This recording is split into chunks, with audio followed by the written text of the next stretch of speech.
वीर गुर्जर रामरखाजी पोसवाल। इस पोस्ट में हम आपको एक सच्ची घटना पर आधारित जानकारी देंगे।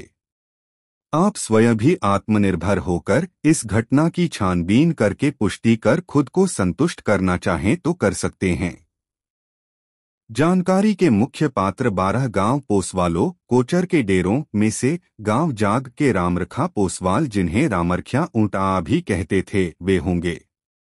रामरख्या जी को ऊंटा इसीलिए कहा जाता था क्योंकि वे ऊंट की सवारी करना पसंद करते थे और आज भी उनके परिवार वालों को ऊंटा नाम से संबोधित किया जाता है। बाबा रामरख्या 7 फुट की लंबाई और 10 आंग की गर्दन वाले एक बलशाली पुरुष थे।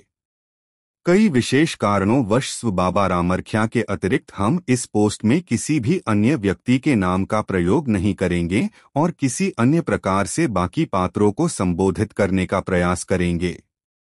घटना 1940 से 55 में चलती है, जब कोचर के डेरों के 13 परिवारों ने नजदीकी आंतरिक क्षेत्र अमावरा में बांध के पास जमीन खरीदी। मीणा बहुल्य स्थान होने के कारण मीणाओं ने जमीन को कब्जाने का प्रयास किया, जो कि जमींदारों में साधारण बात है, परंतु जमीन पर होने वाला विवाद साधारण बात नहीं होती। लाठी लड़ने का फैसला हुआ। मीणाओं के 400 व्यक्ति लाठियां लेकर खड़े थे। वहीं उन 13 परिवारों में से हर परिवार ने किसी एक ही व्यक्ति को अपनी ओर से नेतृत्वकर्ता बनाकर आंतरिक क्षेत्र की ओर बढ़ा दिया। आंतरी में एक ओर थे मीणाओं के 400 व्यक्ति और दूसरी ओर थे 6 से 7 फुट के लंबे चौड़े पोसवाल गुर्जर। किसी के हाथ में नौपी का लठ, किसी के पास गंडासी, तोक्ष, किसी के पास तलवार और उन्हीं में से एक खड़े थे, एक कांधे पर बंदूक और दूसरे पर तलवार लिए रामरख्या पोसवाल। द्वंद्व सा छिड़ गया।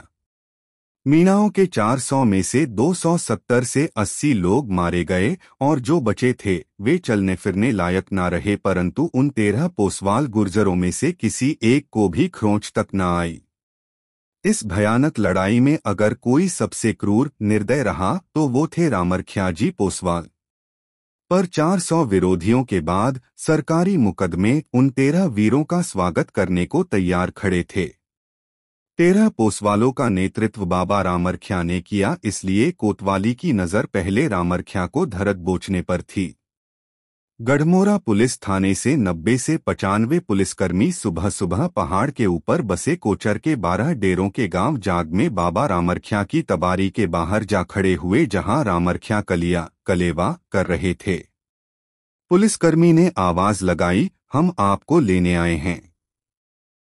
रामरख्या ने कहा, मेरे छाछ राबड़ी पीने तक का इंतजार करो, फिर बाहर के बात करता हूँ। कलिया खत्म करने के बाद तबारी से बाहर आकर 4 फुट के ऊंचे ओटे चौतरे पर खड़े होकर 7 फुट लंबे चौड़े रामरख्या ने पूछा, कितने आदमी आए हो? पुलिसकर्मी ने कहा, लगभग 100।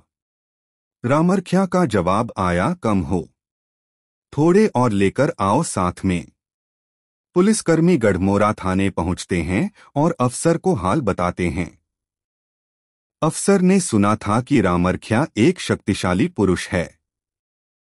वे बोले, 400 मीणाओं में से आधे से ज्यादा को मौत के घाट उतारने वाले व्यक्ति को साधारण नहीं समझना चाहिए। 200 लोग जाओ और उसे गिरफ्तार करके ही वापस आना। 200 पुलिसकर्मी रामरख्या के घर पहुंचते हैं और आवाज लगाते हैं, बाहर आ, हम तुम्हें गिरफ्तार करने आए हैं।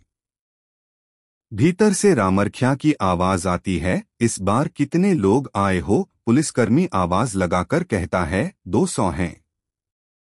थोड़ी देर के लिए माहौल में मानो तूफान से पहले आने वाली शांति छा गई। फिर अंदर से एक कांधे पर बंदूक और एक पर तलवार टांगे लड़ने को तैयार 7 फुट के लंबे चौड़े रामरख्या पोसवाल निकले और मुस्कराते हुए बोले कि अब हुई ना कुछ बराबरी वाली बात, पर याद रखना कि 200 में से वापस सिर्फ एक ही जाएगा। तिबारी के ओटे से खड़े होकर रामरख्या ने एक कांधे से बंदूक उतारी और पुलिसकर्मियों पर गोलियां दाग दी और गोलियां खत्म होने के बाद दूसरे कांधे से तलवार उतारी और काटमार शुरू कर दी। अकेले रामरख्या ने इतने पुलिस कर्मियों को मौत के घाट उतार दिया और केवल एक को जीवित छोड़ते हुए कहा, जाकर अफसर से कहना कि रामरख्या अपनी मर्जी के अलावा कहीं नहीं जाता। पुलिसकर्मी वापस थाने आया और सब हाल सुना दिया। अफसर दंग रह गया और सोच विचार व रहवासियों से विचार विमर्श करके पता चला कि डूंगर पहाड़ से नीचे के आंतरिक क्षेत्र के गढ़ के ठाकुर से बात करनी चाहिए। निसंदेह लोग उसका सम्मान करते होंगे। ठाकुर से अफसर ने बात की और ठाकुर ने अपना एक दूत 12 गांव पोसवालों कोचर के डेरों के गांव जाग में भेज दिया और रामरख्या आने को तैयार हो गए। दूसरे ही दिन जिस ठाकुर की हवेली के आगे लोग जोड़ी और चप्पल पहनकर नहीं निकल सकते थे, उसी हवेली में रामरख्या ऊंट पर बैठकर एक कांधे पर बंदूक और दूसरे कांधे पर तलवार लेकर घुस गया। ठुकर ने कहा, रामरख्या जी, ऊंट से नीचे उतर आओ, आराम से बात करेंगे। रामरख्या ने जवाब दिया, ठाकर, आराम तो घर पर ही कर लेता, जिस काम से बुलाया है वो बताओ। ठाकुर ने कहा, रामरख्या, तुम्हें मेरे साथ थाने चलना होगा। मेरा वादा है कि तुम्हें कोई गिरफ्तार नहीं करेगा, बस अफसर तुमसे मिलना चाहता है। रामरख्या ने जवाब दिया, ठीक है, मैं तैयार हूं, बस मेरे साथ थाने के बावने दहलीज के भीतर कोई धोखा ना करें। कानून की मर्यादा बनी रहनी चाहिए। थाने के बावने से बाहर भले ही सब पुलिसकर्मी दो दो हाथ कर ले। ठाकुर ने कहा, तुम्हारे साथ कोई धोखा नहीं होगा, बस अफसर से मिलने जाना है। ठाकुर और बाबा रामरख्या ऊंट थाने पहुंचे। दरवाजे से झुककर 7 फुट का रामरख्या थाने में घुसा और अफसर के सामने जाकर हाथ बांधकर बैठ गया। 10 आम की बड़ी गर्दन, फैली हुई छाती, मजबूत और ताकतवर कंधे व भुजाएं और चौड़ी पीठ वाले 7 फुट के रामरख्या पोसवाल को देखकर थाने के अफसर से लेकर हर पुलिसकर्मी दंग रह गया। अफसर कुर्सी से खड़ा हुआ और रामरख्या की पीठ थपथपाते हुए कहा, वाह, पुरुषार्थ की परिभाषा हो तुम। मुझे यकीन नहीं हो रहा कि आसपास के क्षेत्र में तुम जैसा सूरमा भी रहता है। मैंने अपने कार्यकाल में तुम जैसा निडर और शक्तिशाली इंसान नहीं देखा। तुम जा सकते हो, तुम्हारे ऊपर लगे सभी केस हटवाने में मैं सहायता करूंगा। रामरख्या ने जाते जाते कहा, साहब, अगर किसी डकैत वगैरह से तुम्हारे हवलदार ना निपट पाए तो मुझे बता देना। 40 से 50 को तो नींद में भी संभाल लूंगा मैं। रामरख्या घर की ओर निकल दिया और उस दिन के बाद पुलिस ने कभी रामरख्या के किसी काम में दखलंदाजी नहीं की और रामरख्या ने अपने जीवन काल में बहुत से लोगों के दांत खट्टे किए व बहुत से कारनामे किए और कभी नहीं हारे, जिनकी बात कभी और करेंगे, पर ईश्वर ने उन्हें हरा दिया। वृद्धावस्था में एक रात को सोते समय सीने के दर्द से उनकी मृत्यु हो गई।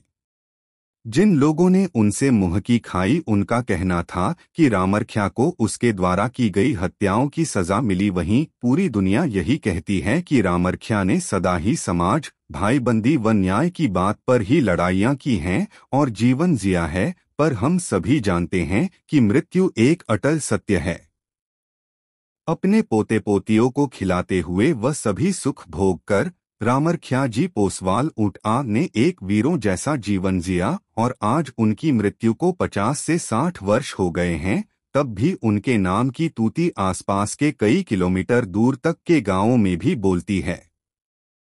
उस समय का एक भी बुजुर्ग नहीं जिसके मुंह से रामरख्या ऊंटा की बड़ाई न निकलती हो। आज भी रामरख्या ऊंटा का नाम 12 गांव पोसवालों कोचर के डेरों के महान और निडर लोगों में प्रथम श्रेणी में लिया जाता है और आगे भी लिया जाएगा। शांति। तो ये था वीर गुर्जर रामरखा जी पोसवाल का इतिहास। धन्यवाद।